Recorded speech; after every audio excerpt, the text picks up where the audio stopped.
This is Malia, my 13-year-old with autism and a cognitive delay. And as a single mom, I thought I was killing it. A master's degree student, homeowner, VP at a public company.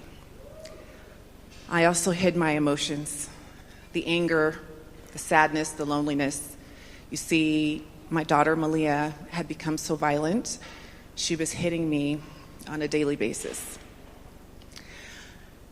Hopeless and isolated, I scrolled like 8 hours a day on my phone, which only made me feel worse. I was trapped. I was even unable to work full-time because I couldn't find childcare.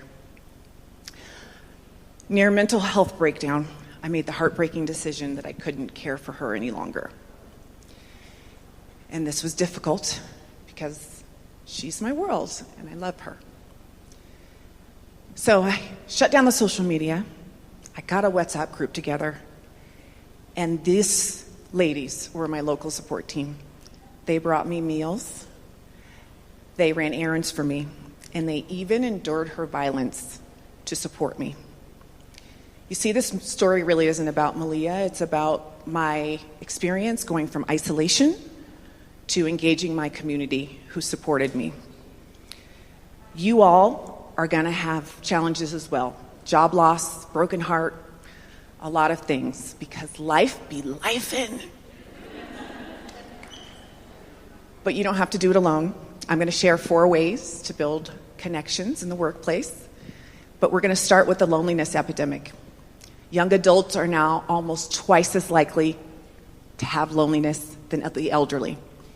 And no wonder we're spending 5.5 hours a day on our phone, and for quarter of Gen Zers, 9 hours. And if we learned anything from the pandemic, it is that we cannot replace humans with technology. But oh, is it so addicting.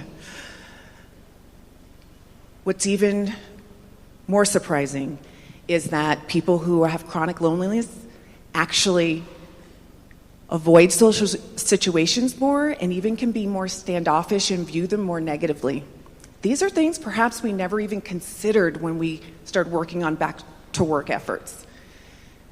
Like me, my social interactions help me reduce my stress. Social interaction can also help you improve your memory and cognition and even reduce your risk of chronic disease. And as HR folks, you all know the value of Gallup's best friend at work question. Well, now I know that on a deeper level because 3 of my local rescue team were my former coworkers, and they're here.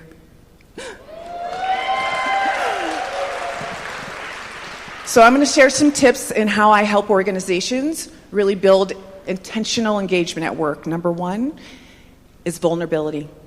Coach your leaders to share more uncomfortable emotions. Ask for help and advice.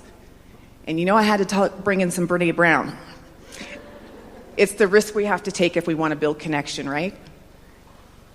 Mandate team building. In person.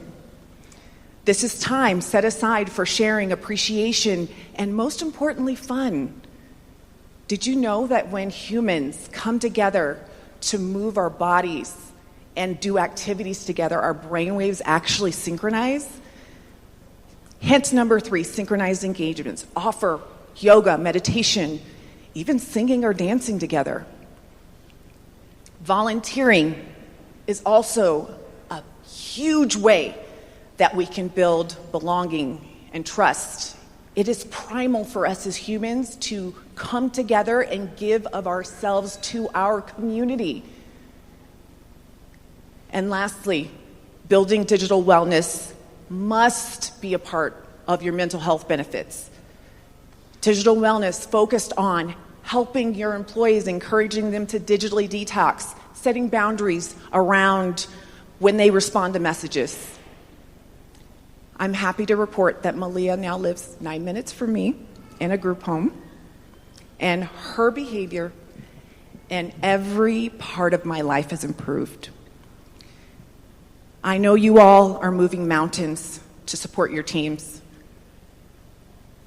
but for greater resilience, focus on your own connections and join me in helping others do the same. because life will always be life in. Thank you.